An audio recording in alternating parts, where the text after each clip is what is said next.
Bismillahirrahmanirrahim. Assalamu alaikum wa rahmatullahi wa barakatuhu. Welcome once again to the special program in French language. This is specially designed for the French-speaking viewers of MTA. I would like to request Brother Abdul Ghani Jahangir to kindly welcome the viewers in French. أعوذ بالله من الشيطان الرجيم بسم الله الرحمن الرحيم Assalamu alaikum wa rahmatullahi wa barakatuh. Chers amis francophones, nous vous souhaitons encore une fois la bienvenue à notre émission Rencontre avec les francophones. Dans quelques instants, sa sainteté le calife, Hadrat Mirza Tahir Ahmed, Ayyadahullah Ta'ala bin Nasr Aziz, viendra nous rejoindre à nos studios. Mais en attendant, je passe la parole à Monsieur l'imam Atal Mujib Rashid. Well, while we are waiting for the arrival of Huzur Ayyadahullah Ta'ala bin Nasr Aziz in the studio, I have to say that we have recently received a copy of a very beautiful magazine published from our mission in Mauritius. And I am going to request Brother Abdul Ghani Jahangir to kindly let the viewers know about the contents of this beautiful publication, and also tell them that if they are interested in having a copy of this one, where they should approach to. Please. Donc nous vous présentons ici le mensuel qui est publié par la Jamaat de l'île Maurice, qui s'appelle Le Message de l'Ahmadiyya. Et c'est un mensuel donc qui traite de l'islam surtout, mais aussi d'autres sujets. Et comme vous voyez dans ce numéro qui est celui de juillet-août de cette année, il y a donc le sujet spécial qui est le statut de la femme en islam. Donc vous voyez ici par exemple ce que dit sa sainteté le calife à ce sujet. Et puis nous voyons certains articles qui sont repris de la presse internationale, comme par exemple les femmes de Srebrenica, donc en Bosnie, demandent justice. Nous avons des extraits du Saint-Coran qui paraissent ici, et d'autres articles comme des paroles du Saint-Prophète Mohammed sallallahu alayhi wa sallam. Nous avons aussi ici des écrits du Messie premier alayhi salam, le fondateur de la communauté musulmane Ahmadiyya en islam, et d'autres articles qui ont trait, comme ici, au clonage des gènes humains, et donc cela a trait à la science.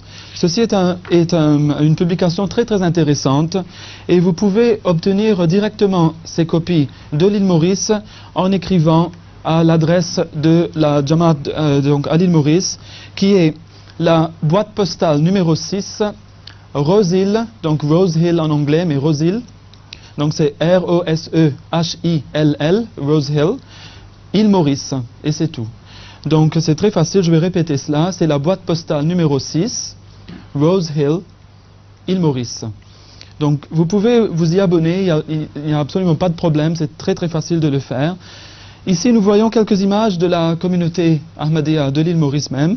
Nous voyons ici M. Zafrullah Douman, qui est l'amir de la Jamaat, qui est en train de s'adresser je crois que c'est l'assemblée lors d'une réunion pour le Siratun Nabi, qui est une fête où tous les musulmans parlent du caractère et de la vie du Saint-Prophète Mohammed sallallahu alayhi wa sallam. Donc comme tous les musulmans, et surtout, même plus que tous les musulmans je dois dire, les musulmans Ahmadis, par la grâce d'Allah, arrivent à célébrer ce jour chaque année dans tous les pays où nous nous trouvons. Et cela signifie pratiquement le monde entier de nos jours par la grâce de Dieu. Donc nous voyons ici quelques intervenants et une image de la salle. Donc c'est quelque chose de très intéressant où vous pouvez voir ce qui se passe au niveau d'un pays francophone qui est l'île Maurice, qui est le premier pays francophone où l'Ahmadiyya s'était implantée en 1915. Cela fait donc assez longtemps de cela. Et vous pouvez donc recevoir ceci tous les mois et profiter des beaux articles qui s'y trouvent. Have you introduced all this? Yes. Well, I think Ghani Sahib has introduced it very briefly.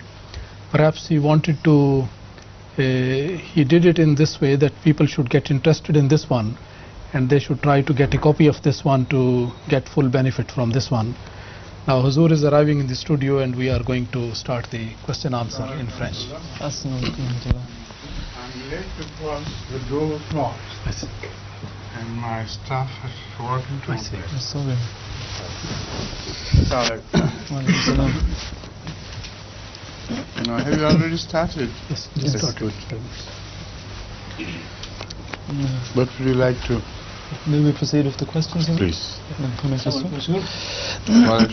Ma première question aujourd'hui c'est, comme un professeur dans un collège, une chose qui me trouble beaucoup, c'est le manque de confiance parmi les élèves musulmans. Croyez-vous que c'est le manque de confiance? As a professor in a college, my question would be that I have noticed that there is a lack of confidence in Muslim students. Do you believe that this is really a lack of confidence, or is it something else which is causing this apparent behavior? Some are overconfident, some lack confidence. So I don't know which group he's talking about. The state of every Muslim student here is not the same. There are many organizations which are militant, and I know that in many universities and colleges they have their representatives there. They belong to different countries like Iran, Saudi Arabia, Iraq, etc., etc., and also to Syria, as far as I know. So this statement is not right somehow. Which group he's talking about? I wonder why in his particular college or school the students are lackluster. Manque de confiance dans le sens. Je pense que c'est une manque. First translate this and then. Sa Sainteté le Calife dit que je ne comprends pas bien la question, car selon moi, l'état de tous les étudiants musulmans dans ce pays n'est pas le même. L'état varie selon l'étudiant. Nous voyons par exemple des étudiants qui ont un manque de confiance, certes, mais d'autres qui sont beaucoup trop confiants. Il y a des groupes de militants d'étudiants musulmans qui agissent donc de façon assez virulente dans le pays et qui se rattachent à l'Iran ou à l'Arabie Saoudite ou même à la Syrie. Donc le calife dit que j'aimerais savoir exactement pourquoi M. Rajabali a posé cette question, à quel groupe il se réfère. Je réfère surtout parmi les musulmans en général, parce que je crois que le manque de confiance est à propos qu'il manque d'éducation musulmane, islamique. Ils ne veulent jamais accepter, ils ne veulent jamais dire qu'ils sont des musulmans.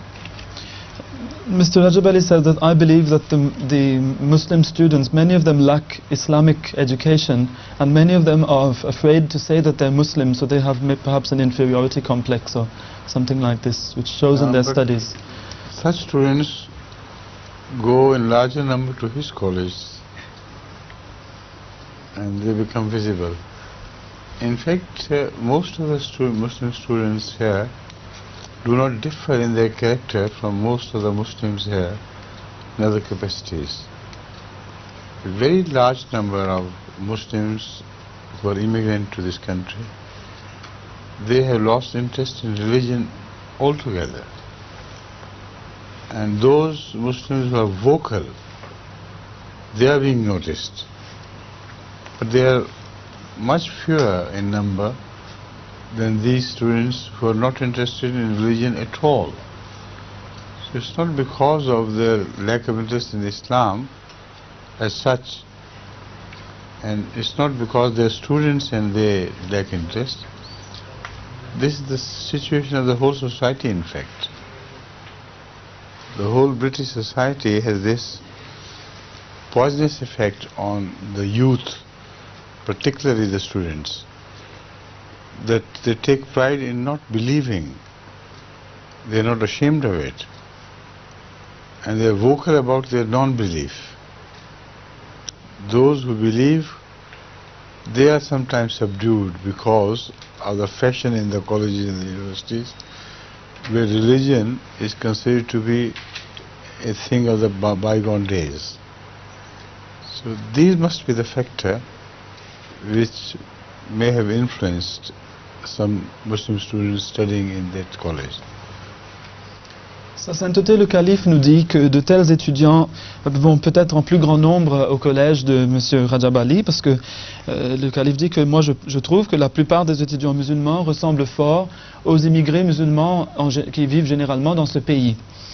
Ils se comportent comme eux, ils sont comme eux. Et on ne remarque que ceux qui sont très volubiles, ceux qui font entendre leur voix. On n'entend pas les autres, on ne les voit pas. D'autre part, la société britannique dans son ensemble a un effet très négatif sur la jeunesse, dans le sens que de nos jours, on crie fort et volontiers son incroyance dans la religion et en Dieu, et la religion est considérée désormais comme étant une chose du passé, une chose tout à fait obsolète. Et donc c'est pour cela que certains jeunes ont dû être influencés de cette façon, et c'est ce qu'a dû voir M. Rajabali dans son collège. Prochaine question. Wa alaykum assalam wa rahmatullah. Yes, please. C'est une question qui a un intérêt particulier pour la Suisse. C'est comment aider un occidental à accepter la ségrégation islamique et à l'intégrer dans sa vie lorsqu'il se convertit à l'islam. This question, Mr. Shafat says, particularly interests Switzerland. How could we make a Westerner be used to the idea of segregation as it is found in Islam, and how can we make him adopt it in his life? As somebody who segregation. Yes, somebody who is converting to Islam, of course. The only important thing is for you to be familiar with the consequences of segregation yourself. If you know that most of the diseases of the modern society, most of the threats created by, for instance, AIDS, etc., is because of this lax attitude in sex and because of free over-mixing of male and female, the entire attention is misdirected towards chasing one player alone. So segregation in Islam is purposeful and meaningful. And if you reject it, nature will punish you anyway. So it's up to them to pursue their own personal desires and not only desires but sensual cravings, and to try to fulfill them in whatever manner one can.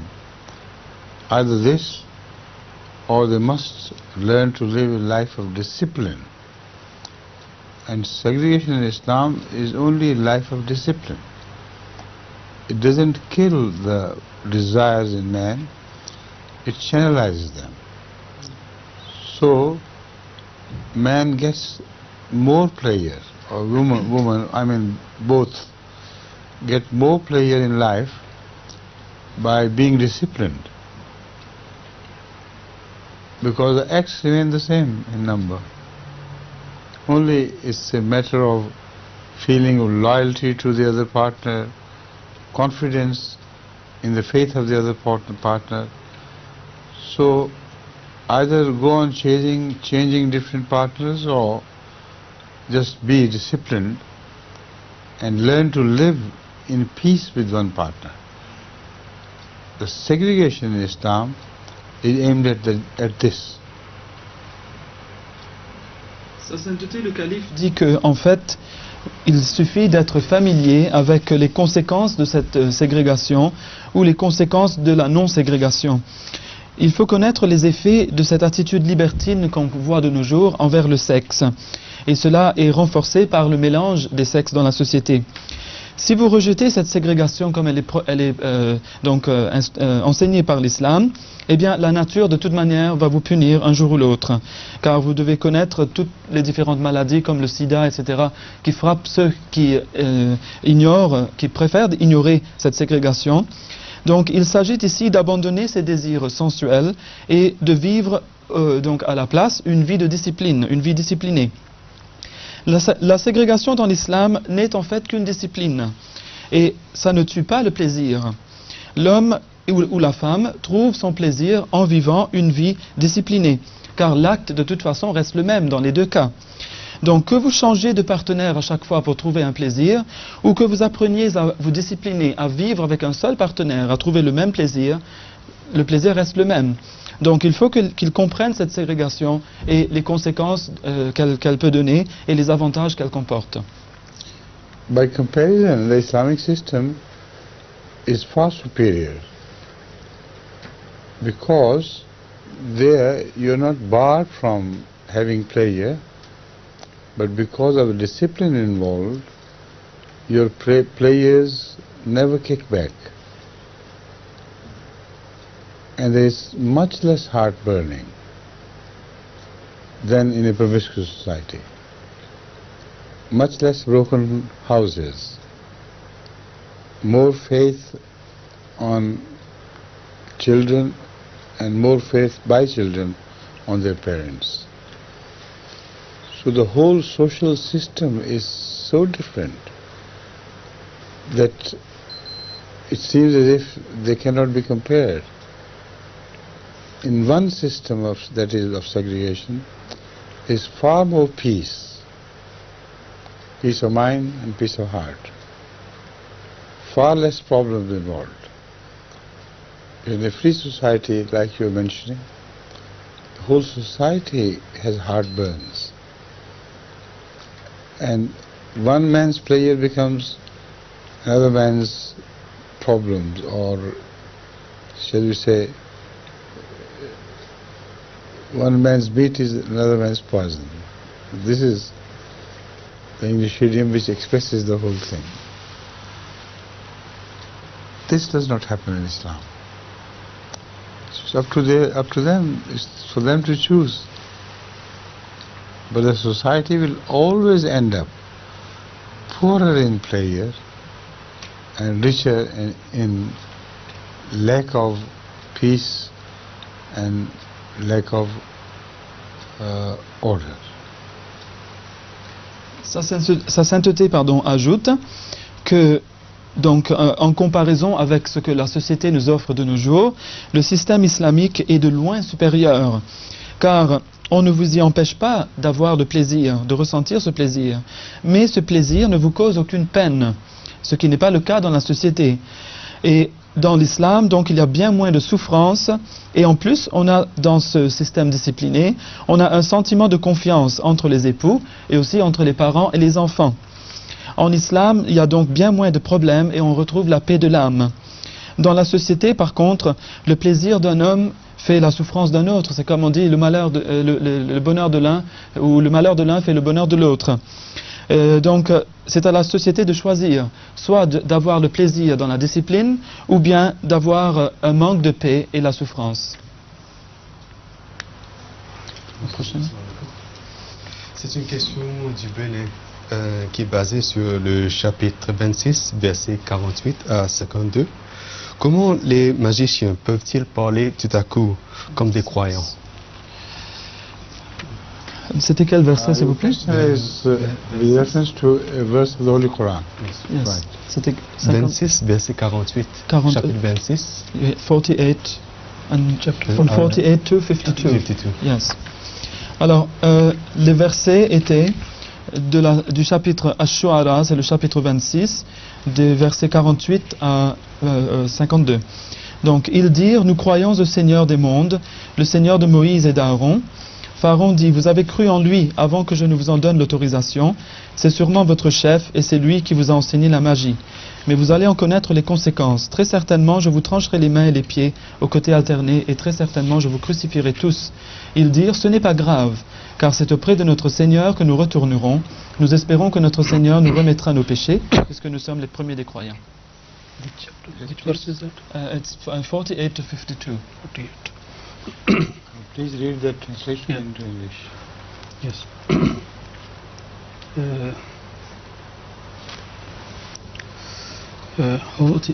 Yes.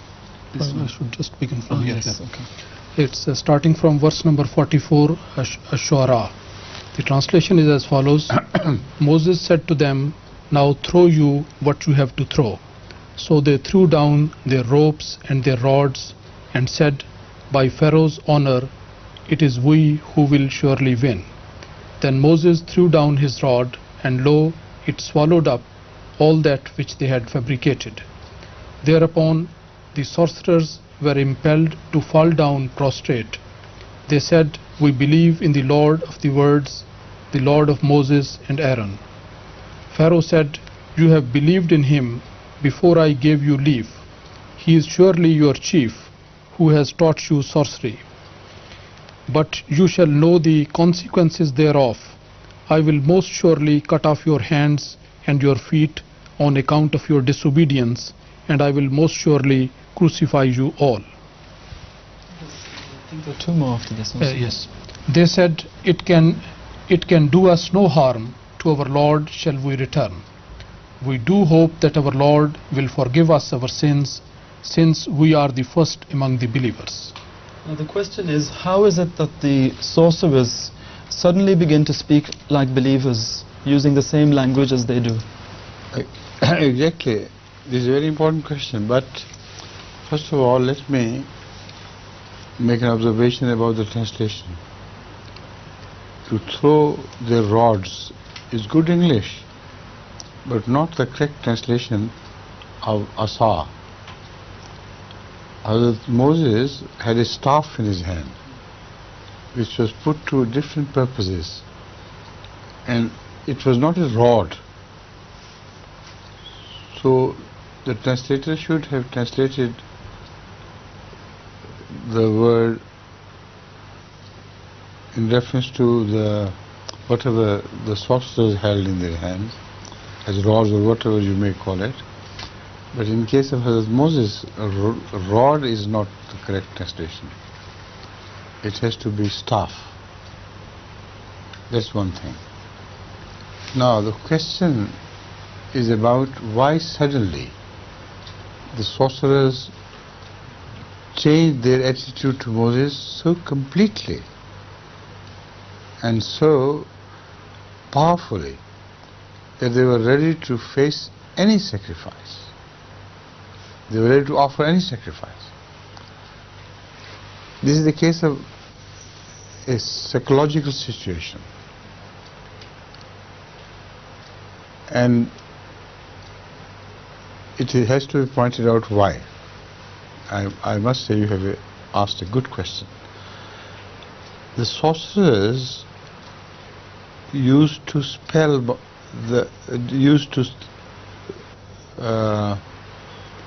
cast their spell on the eyes and minds of the observers.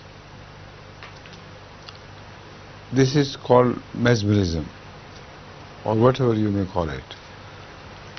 But they knew that they could not change the nature of their sticks and ropes.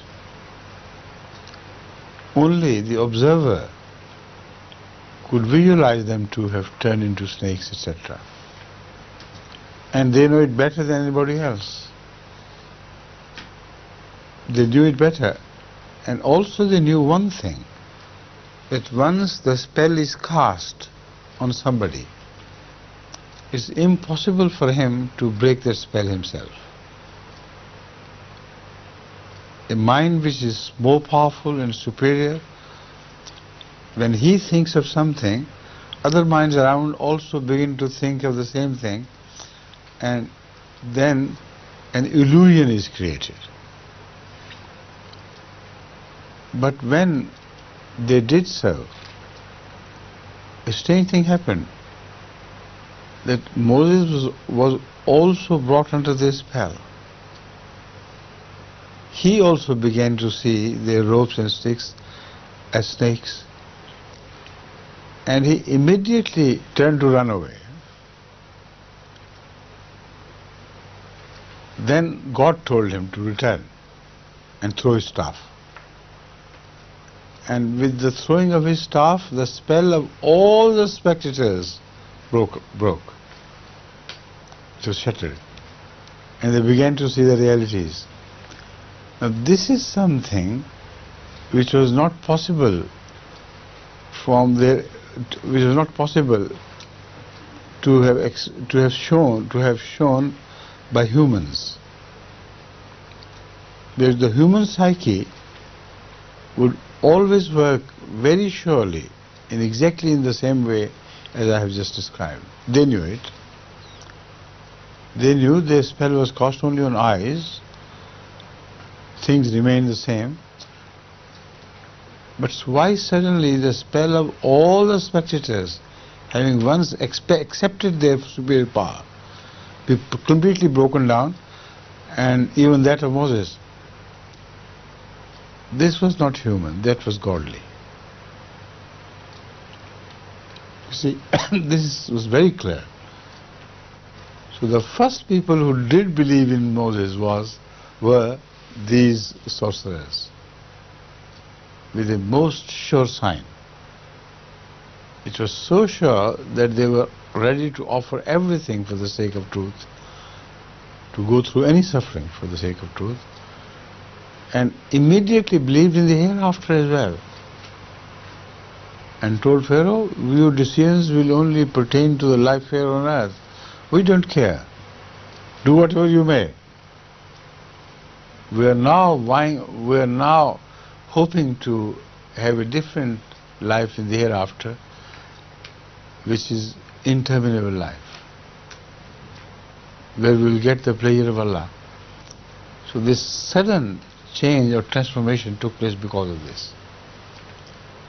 And Pharaoh was still thinking himself to be that great monarch and dictator, and he was amazed to see such small people as sorcerers who have no station in the society. How could they dare change their faith without his permission? And he didn't know what had happened. They turned to him, what do you mean? Your permission or no permission? Persecution and torture by you or no persecution?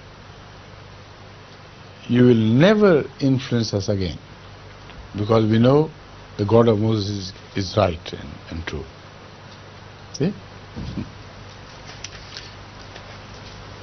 Huzur nous dit que tout d'abord j'ai une remarque à faire qui intéresse la traduction anglaise.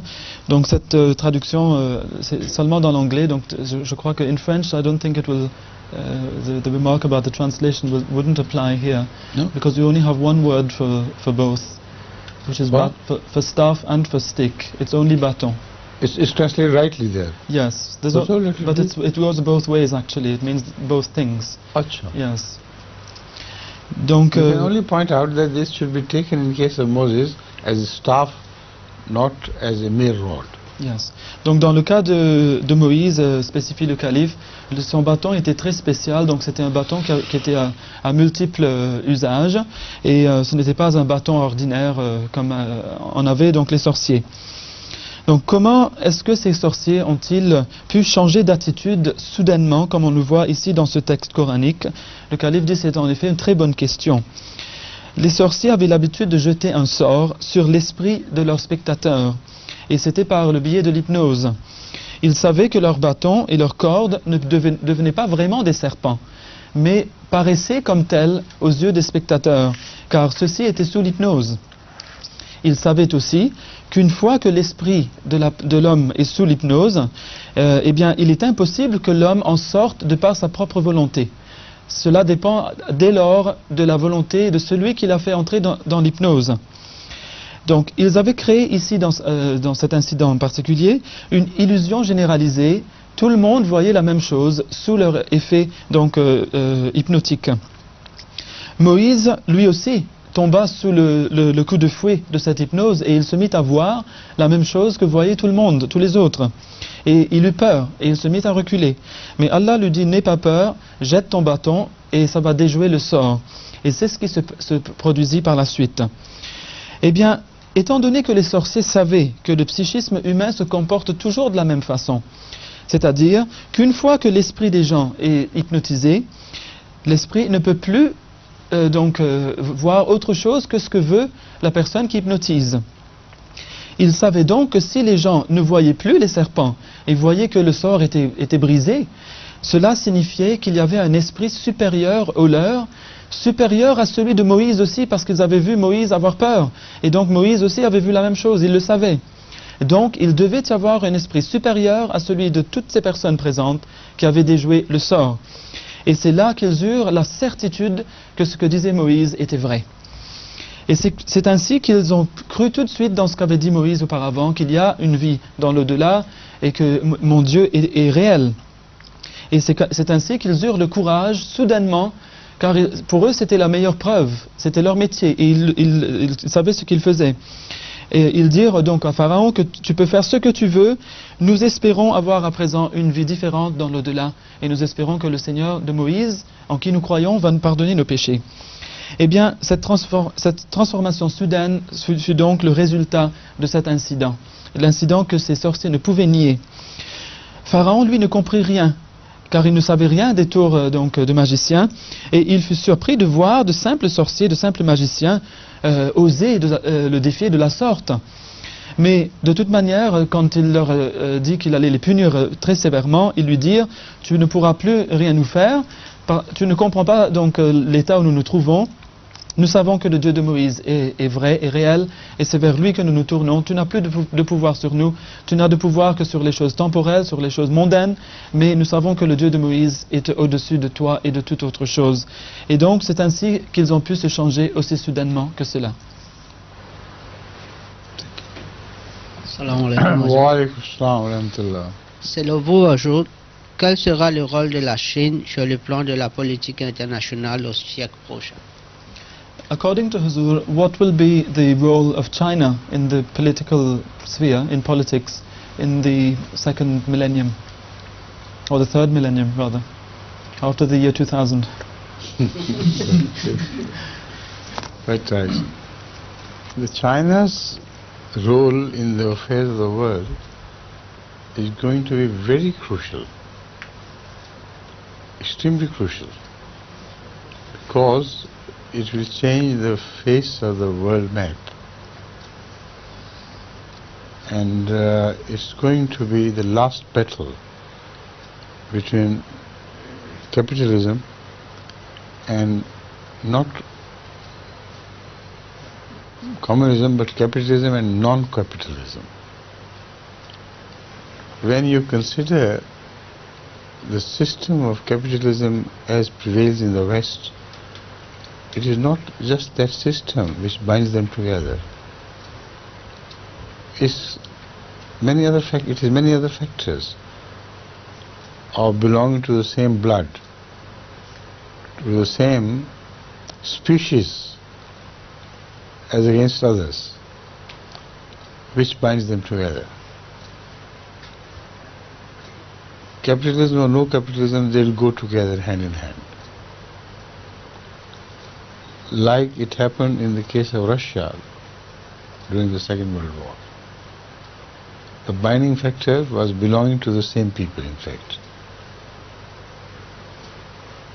This time there is going to be a new polarization in the world. The Western powers on the one hand and Eastern powers on the other, including Japan, which is turning more and more towards China. Korea will be a factor. And the countries in between, Indonesia, etc., they will also decide about their loyalties. But because of a great economic explosion in China, I believe more nations will be attracted by China because of their economic explosion. I can see small countries like Pakistan, Iran, etc., etc. They are flooded by Chinese things. Even England is flooded with Chinese things. America is flooded by Chinese things. They can produce much cheaper things, and yet they are excellent in quality. So it is the economic growth of China and the rapid economic growth of China which is going to play a very important role in the future. And that role will politically attract as well the smaller nations which are non-aligned. So if they dare to do anything to China, the reaction will be very big and will resound in the entire East. And China in the meantime is very fast developing its atomic technology and the delivery system. is developing so fast that some people say already it has gained the capability of hitting American and other West countries with their atomic weapons. So this is what I visualize to happen in future. A very important role will have to be played by Europe. If it plays the same role as it played in the Second World War, then Europe plus America will be one axis. And China, and I believe Japan, and many other countries of the area will belong to the second pole of this axis. So things can really happen very bad. But once they happen, then the world which will emerge later on will know peace for the first time. But their peace will be of a different nature altogether. Once Einstein was questioned about what will happen after the Third World War. He said, I do not know what may have happened after the Third World War, but I know that the Fourth World War will be fought with staffs, like we were mentioning the staff movers, and catapults, because the Third World War will destroy everything that man has gained. Every knowledge of industry, everything will be completely wiped out. So if he is right, then we should not look forward to what may happen after the end of the second millennium. But I do not agree with Einstein. I believe that Third World War is highly essential for the spread of Islam, because the Holy Quran very clearly binds the victory of Islam to a situation which can occur only after a global Holocaust. So that is why I am not afraid to face what may happen after the Third War and what role China may play in it. But I am sure that whatever may happen, Islam will emerge victorious after the Third World War. Right? Sa sainteté nous dit que le rôle de la Chine après l'an 2000 sera d'une importance capitale. La carte du monde en sera changée. Donc à ce point, son rôle sera vital.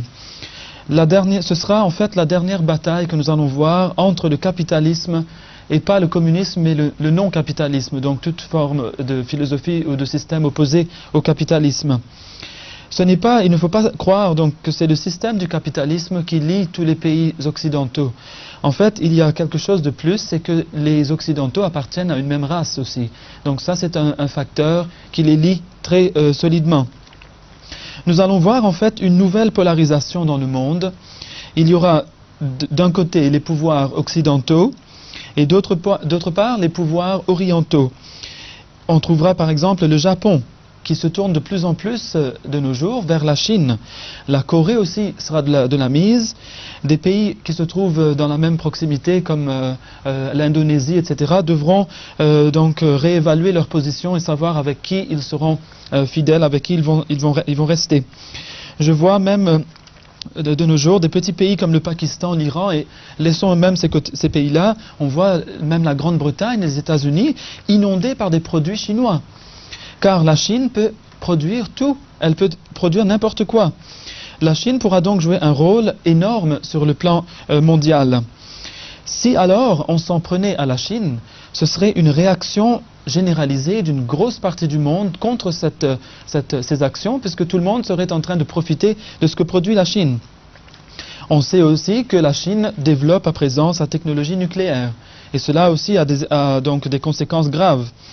Un rôle important doit être joué par l'Europe. Si l'Europe va jouer le même rôle qu'il avait joué pendant la Deuxième Guerre mondiale en venant avec les États-Unis, donc d'un côté, eh bien nous allons voir l'axe États-Unis-Europe se créer à nouveau. D'autre part, nous aurons la Chine, le Japon et donc d'autres pays qui vont s'aligner avec eux. Ça créera l'autre pôle. De terribles choses donc peuvent vraiment se produire. Mais ensuite, il semblerait qu'il y ait une nouvelle paix dans le monde qui s'annonce. Une fois, on avait posé la question à Einstein, c'était que comment sera la Troisième Guerre mondiale et qu'est-ce qui va se passer en conséquence? Il dit en tout cas, je ne sais pas comment elle sera, cette Troisième Guerre mondiale, et qu'est-ce qui va arriver par la suite, mais je peux vous dire que la Quatrième Guerre mondiale, on va la faire avec des bâtons et des pierres, avec des catapultes. Parce qu'il ne restera plus rien après la Troisième Guerre mondiale, toute l'industrie et le savoir de l'homme aura été déjà détruit. S'il a raison, nous n'avons plus donc raison d'espérer quoi que ce soit, dit le calife. Mais, dit-il, je ne suis pas de cet avis du tout. Je pense que la Troisième Guerre mondiale est une chose essentielle pour assurer la victoire de l'islam. D'ailleurs, le Saint-Coran est très très clair à ce sujet. Le Coran lie donc cet holocauste global avec la victoire de l'islam. C'est donc une nécessité. Je ne crains donc pas, dit Huzour, le rôle de la Chine, mais je sais que quel que soit son rôle dans l'avenir, ce sera certainement un rôle qui va amener de toute manière la victoire de l'islam. Ça sera ça le résultat final. Assalamu alaikum. Wa alaikum salam wa rahmatullah. We at last reached you. Donc ma question est pourquoi Huzour, après sa khutbah, il s'assoit et après l'appel à la prière, il s'assoit également. The question is, I would like to know why after the khutbah, Huzour sits down before starting the next khutbah. It is because it was the tradition of the Holy Prophet of Islam, sallallahu alaihi wasallam, to sit down after the first address and before beginning the second address. So this tradition has been handed down to us from the time of Ahmadiyya sallallahu alaihi wasallam. So why he did it, I don't know, but he did it. Right? Sa sainteté dit que nous le faisons parce que c'était la tradition du saint prophète Mohammed al-Mustafa sallallahu alayhi wa sallam, le prophète de l'islam. Il avait l'habitude de s'asseoir après son premier sermon et avant le deuxième. Et cela nous a été donné donc comme héritage donc de sa tradition, de sa sunna. Et je ne sais pas pourquoi il le faisait, mais puisqu'il le faisait, nous aussi nous le faisons. Also, I'm not very sure whether it was a tradition of the Holy Prophet sallallahu alaihi wasallam himself or it was introduced later in Islam by Khalifa Abdul Aziz. Abdul Aziz was the Who came after Khulafai Rashidin? Umar bin Abdul Aziz. who appeared during the time of Umayyads. Umar bin Abdul Aziz. Umar bin Abdul Aziz, that's what I'm saying. Yes. His name was not Abdul Aziz but Umar bin Abdul Aziz. I remember vaguely that I read somewhere that he introduced the second khutbah from traditions which had reached him. So a difference was made between the first khutbah and the second khutbah, and a break was observed. I'm not very sure of this. This is my vague idea. So before our next meeting, you better find out exactly what will happen, so it will refresh my memory as well. Shall I? Right? Yes.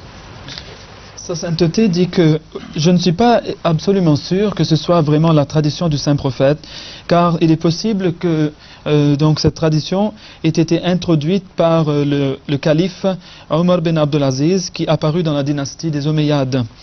Ce fut lui qui peut-être avait introduit cette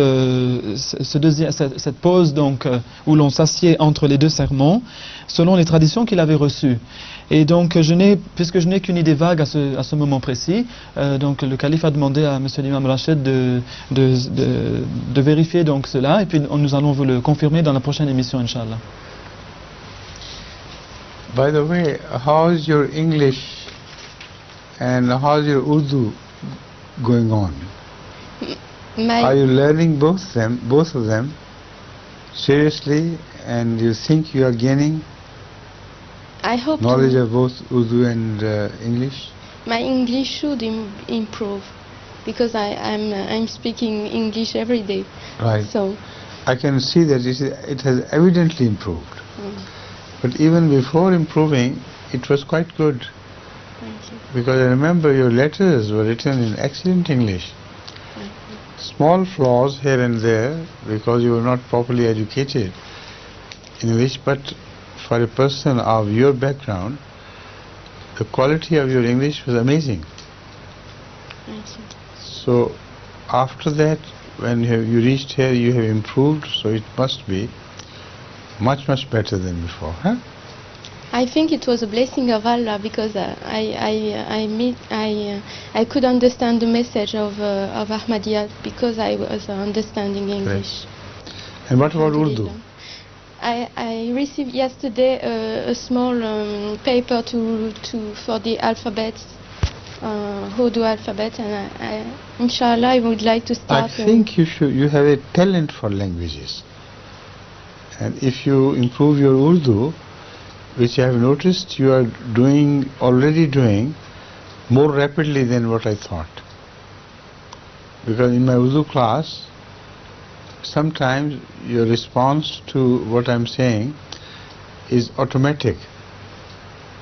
Well, most often girls sitting by your side are telling you into your ears what I'm saying. That I notice. But even without, your response is becoming more often, direct response is happening more often than previously it used to. But it is So you understand a bit of it, of yeah, what I it say. is so interesting that I want to understand. That's right, okay. Thank you. Please. Yes. I'll translate this little Yes, bit, of yes, course. yes.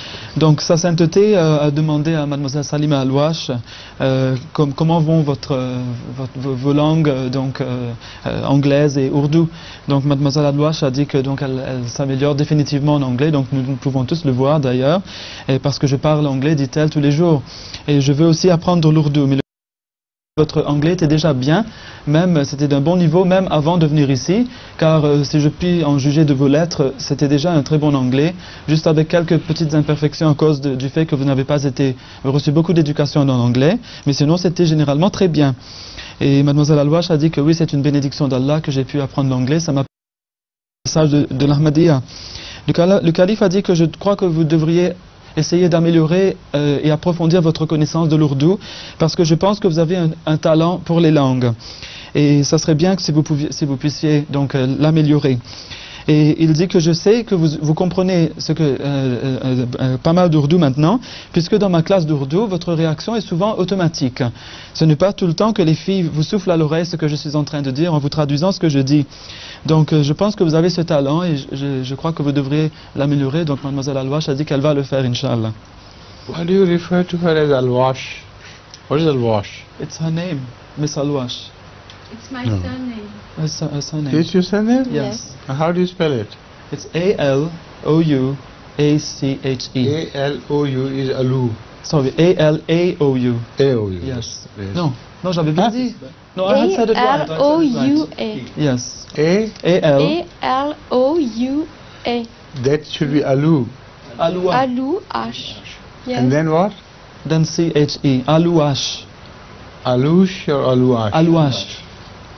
After O you have another A? Yes. There's That's- an A. that's Yes. right. Yes. So it should be Aluash, not Alwash. Well, actually in French, there's no double. The W sound is made by O-U. So we have to put O-U in where Is with it? the W sound. I thought it should be Aluash. Yes, it's Alouache. Aluash? Alouache. Not Alwash. C'est No. pas Alouache? Ah bon? He's saying Alwash. Oh, I'm sorry. That is why I was surprised, you know. It's because it's speaking fast. If you speak fast, then you may sound like you say U, but you're saying W, or you say W and you're saying U. But I think this should be correctly pronounced, Miss Alouache. C'est donc Alouache. D'accord. That's right. Okay. Mille excuses, hein? Yes. Please. La prochaine question. Deuxième question, s'il vous plaît, Jules. En France, il y a beaucoup de chômage. Le gouvernement a décidé de créer de milliers d'emplois dans la fonction publique. Beaucoup d'économistes disent que cela va créer un fardeau pour le pays. Que propose l'islam pour lutter contre le chômage? In France, there's a lot of unemployment, and recently the French government has decided to create hundreds of thousands of new jobs in the public sector. Very good. But many economists are saying that this is going to create a big burden on the country. How? So what? I don't know, but what does Islam propose? Before that, I can. Well, actually, the question is from Naveed, who's not here today. He's in Algeria, but he sent this question. But the question should be clear. Without my understanding it, how can I answer it? Because the tax will increase. Because You speak in French and tell him what it means. Yeah, right? sorry. C'est parce que les impôts vont augmenter à cause de ça et oui, je pense que c'est ça. Hein. C'est le secteur public qui est en cause. D'autre part encore, il y a d'autres choses dès que vous avez ce qu'on appelle ici, ça va monter. Et d'autre part, il y aura moins d'achats dans les magasins et tout ça là. Et les postes qui sont créés ne sont pas vraiment importants en fait. C'est des postes d'animation. C'est pas vraiment utile à la. The posts which are being created are not really useful. They're something which are being created in a how would I say, an unnatural way. They're not really needed. It's just to get people to work. For instance. For example, des postes dans les écoles et des agents d'ambiance. Ils ont parlé d'agents d'ambiance et des sortes d'enseignants, mais qui ne sont pas vraiment enseignants, étant donné qu'ils ont que le niveau bac. Donc c'est pas vraiment. Certaines personnes craignent pour leurs impôts en fait. So they're scared about the tax actually, because tax is going to increase. This is one thing, and the second thing is which the Tax jobs on are. what? On no income? The income tax, isn't it? Very inflationary. Point is, if these jobs are useless, they would not be productive. No. And if they're not productive, there can be no income tax. They'll have no income. So where is the problem? I don't see any problem at all. How can one pay extra, so much money extra for extra To pay employees? these people. The thing is that these jobs are not very necessary, but these people are still going to be paid. By whom? By the government. By the government. Right. So they will be producing useless things. Yes. And the government will have to buy those things. Yes. They're not producing, they're civil Well, they're servants. civil servants. They're not producing anything actually. They're just giving So services. whatever which it are is, not, whether they produce anything or they are just employed, this becomes a sort of another social system. You know, social health system as it prevails in England, America, etc. So this is the same thing in different words. The government pays them something and takes some work from them. The work the government takes is supposed to be useless. And because they have to pay them, those who earn money, they are afraid that they will be taxed, because otherwise the government cannot mint money by herself. Or that minting of money will be useless, it will cause inflation. So this is the problem which the people are facing today. But I'm not sure whether they are right or wrong unless we know the nature of the jobs. If the nature of the jobs is such as makes the government machinery more efficient, then in the long run that will pay. You see, it all depends on how their services are employed. In Holland, once after the war, the services of the common people were employed to improve the landscape of a very large area. They were just paid food and some clothing. And they had to work for improving the quality of the landscape over hundreds of miles, spread over hundreds of miles. Nunspeet, our Ahmadiyya center, is situated in that area. And it has turned into a most beautiful part of Holland. So the government paid them, but the labor they put in exchange was put to much better purpose, and it was to improve the economy of the country later on in time, which it has done. So it all depends on French intelligence, not intelligence in the sense of spying, but the grey cells of their heads.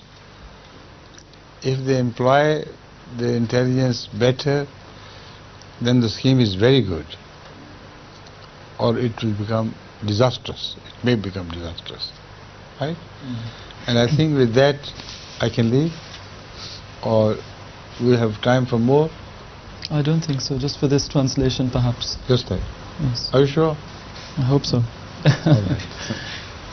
Then I take leave of you. Jazakumullah. And if you finish this answer in less time, do something else. Inshallah. To keep you busy. Yeah? Inshallah. Wa alaikum salam. Jazakumullah.